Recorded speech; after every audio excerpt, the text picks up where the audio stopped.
सांख्य मतलब ज्ञान योग और योग मतलब कर्म योग। हाँ, तो इसको अलग कैसे करेंगे जीवन में? जैसे आप कोई उदाहरण दें कि ये ज्ञान योग का उदाहरण है और ये कर्म योग का उदाहरण है। ज्ञान योग का है कि जो किसी चीज को जानते हैं लेकिन उसमें कर्म में परिवर्तित नहीं करते हैं, कर्म नहीं जैसे करते। अभी यहाँ आप पढ़ाई कर रहे हैं जी, तो ये ज्ञान योग है कि कर्म योग है?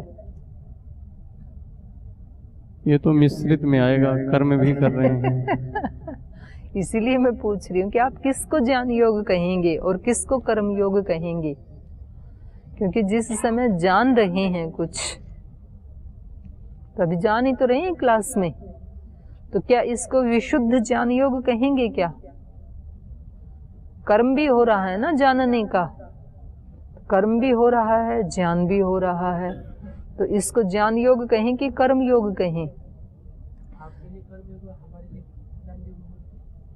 है जी, मेरे लिए कर्म योग, हमारे लिए ज्ञान योग, क्योंकि हम तो पढ़ाई करते हैं, ज्ञान अर्जन करते हैं, और आप दोनों होता है आपके लिए, हमारे लिए शायद एक होगा। अच्छा, ये बोले आपके लिए दोनों है, हमारे लिए एक है। आप ज्ञान को आत्मसात कर रहे हैं, ये क्रिया नहीं है। कान से सुन रहे हैं आप जो मैं बोल रही हूँ, तो क्या सुनना क्रिया नहीं है? श्रृणोति क्या है? क्रिया है ना। तो कर्म है, तो कान से सुन रहे हैं आप, और आंख से आप देख भी रहे हैं, मेरे को देख रहे हैं ना, आंख बंद करके तो बैठे नहीं, तो देखना भी अपने आप में क्या है? क्रिया है। और मन से उसको जान भी रहे हैं कि क्या बताया जा रहा है, तो मन भी यहीं जुड़ा हुआ है मेरी वाणी के साथ, तो मन से भी क्रिया हो रही है, इंद्रियों से भी हो रही है, और शरीर बैठा है। ऐसा नहीं है कि अभी तो बैठे हैं फिर थोड़ी देर में उधर जाएं, फिर थोड़ी देर में इधर जाएं, थोड़ी देर में इधर जाएं, ऐसे नहीं होता ना, इधर झुके, ऐसे नहीं होता। बैठे हैं क्लास में जब तक हैं, तो बैठना अपने आप में क्या है? क्रिया है ना एक। आसति, आसते, उपविशति, तो ये सारी क्रियाएं हैं, बैठता है। तो कितनी क्रिया कर रहे हैं आप? तो आप कह रहे हैं हम तो कुछ नहीं कर रहे हैं, आप दोनों कर रहे हैं। और जिसको आप कर्म योग कहें, आप कर्म किसको कहते हैं? कर्म का और दो एक उदाहरण कर्म का, जो काम करते हैं। जैसे तो कर्म किसको शुद्ध कहेंगे? जैसे मान लो रोटी बना रहा है कोई, तो ये कर्म है ना। या कोई खेत में कटाई कर रहा है, तो ये कर्म है। कोई अपने बगीचे में नलाई कर रहा है, तो ये कर्म है। तो उस कर्म के साथ कोई ज्ञान भी है कि नहीं? उसको ज्ञान नहीं है तो पौधे कोई काट देगा खरपतवार के साथ साथ, तो ज्ञान भी है ना। खाना बना रहा है, तो यदि उसको ज्ञान नहीं है तो तवे पे रोटी डालने की बजाय गैस के ऊपर डाल देगा, या चूल्हे में डाल देगा, या अपने हाथ को ही डाल देगा, तो ज्ञान भी है ना। तो इसको अलग कैसे करें? ये प्रश्न नहीं उठता आपके मन में? है जी, क्या?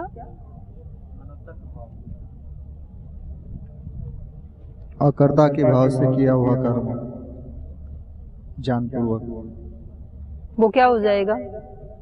वो अकर्मण्यता में नहीं, वो ज्ञान योग होगा कि कर्म योग होगा? जानपूर्वक कर्म योग हो जाए। दो पूछे ना मैंने, ज्ञान क्या, ज्ञान सांख्य और योग पूछा, तो उन्होंने बताया सांख्य का मतलब ज्ञान, योग का मतलब कर्म योग, तो दो हो गए ना, ज्ञान योग और कर्म योग। तो उसको अलग कैसे देखें हम? वो अपने जीवन में देखना है ना, कल्पना ही नहीं करना केवल ज्ञान योग क्या है, कर्म योग क्या है। आप अपने जीवन में देखो कि किसको आप ज्ञान योग कहोगे, किसको कर्म योग कहोगे।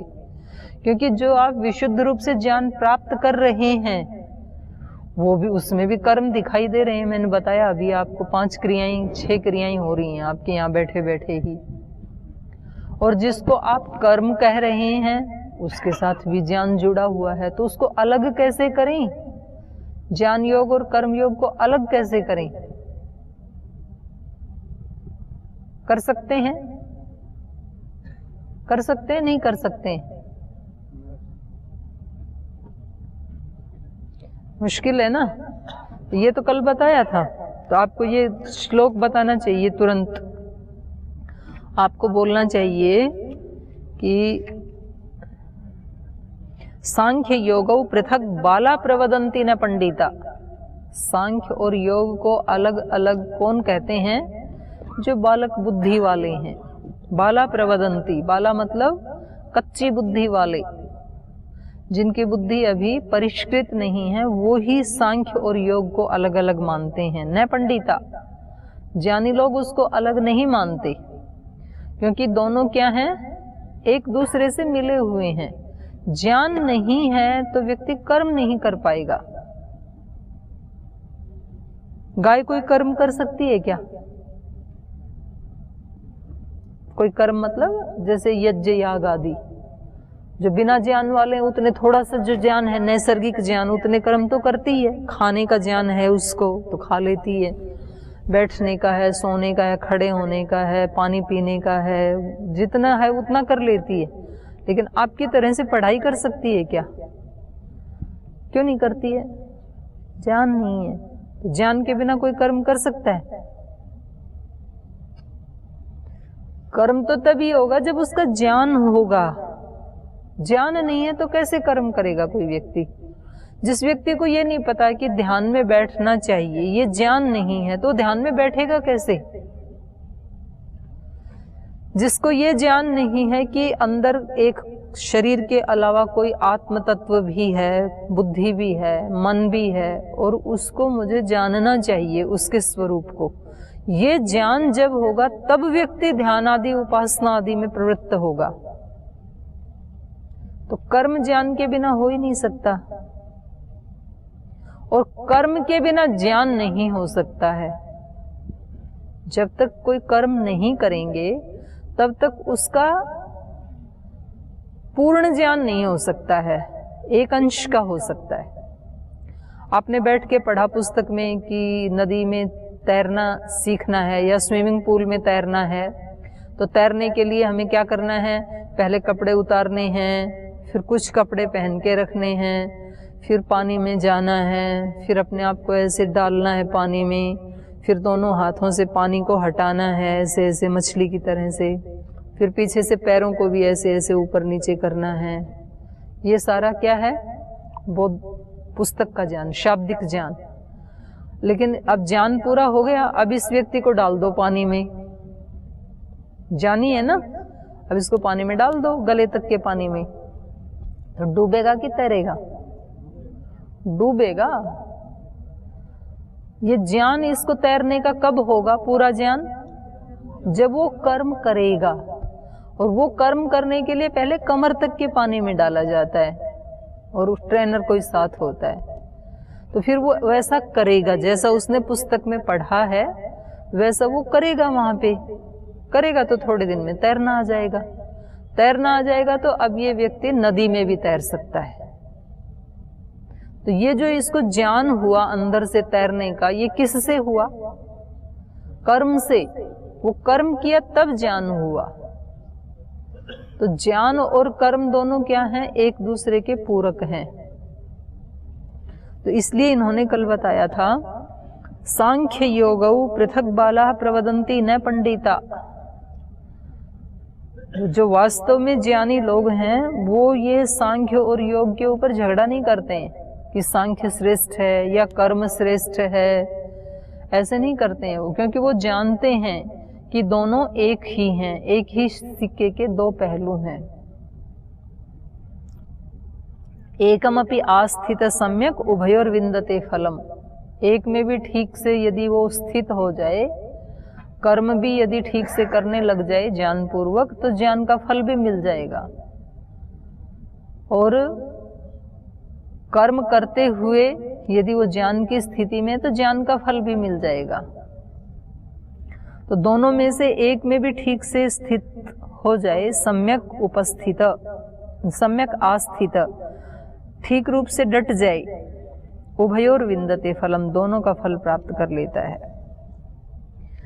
फिर आगे इन्होंने बताया था, अर्जुन ने पूछा कि इन दोनों में से भी क्या श्रेष्ठ है? ज्ञान या कर्म में से। यत् सांख्ये प्राप्यते स्थानं तद योगयपि गम्यते। एकम सांख्यम च योगम च यह पश्यति सह पश्यति। सांख्य के द्वारा जो प्राप्त होता है स्थान, तत् योगई अपि गम्यते, वो योग के द्वारा भी प्राप्त हो जाता है। गम धातु ज्ञान गमन प्राप्ति तीन अर्थ में आती है ना, तो गम्यते मतलब प्राप्त कर लेता है। एकम सांख्यम योगम, सांख्य और योग को जो एक ही देखता है, यह पश्यति स पश्यति, वो ही ठीक ठीक देखता है, उसी की दृष्टि ठीक है, एक ही है, अलग नहीं है। लेकिन संन्यासस्तु महाबाहो दुखम आप्तुम अयोगत, योग युक्तो मुनिर ब्रह्म न चिरेण अधिगच्छति। लेकिन हे महाबाहो, संन्यासः दुखम आप्तुम अयोगतः, बिना कर्म योग के ये जो संन्यास है अर्थात जो ज्ञान है, अकर्म की जो स्थिति है, संन्यास का मतलब अकर्म की स्थिति है, ये बड़ी कठिनाई से प्राप्त होने योग्य है। ज्ञान यदि नहीं है तो बिना ज्ञान के कर्म करते रहो, अकर्म की स्थिति में नहीं पहुंच पाएंगे, विकर्म या अकर्म की स्थिति में नहीं पहुंच पाओगे, इसलिए ज्ञान अच्छा है। और योग युक्तो मुनि ब्रह्म न चिरेणाधिगच्छति, और जो योग युक्त है माने कर्म योग, ज्ञान पूर्वक जो कर्म में लगा हुआ है, वो बहुत शीघ्र ही उस ब्रह्म को प्राप्त कर लेता है। केवल ज्ञान से बड़ा कठिन है संसार सागर को पार करना, लेकिन ज्ञान पूर्वक कर्म भी करता है तो फिर अचिरेणाधिगच्छति, शीघ्र ही उसको प्राप्त कर लेता है। न चिरेण अचिरेण।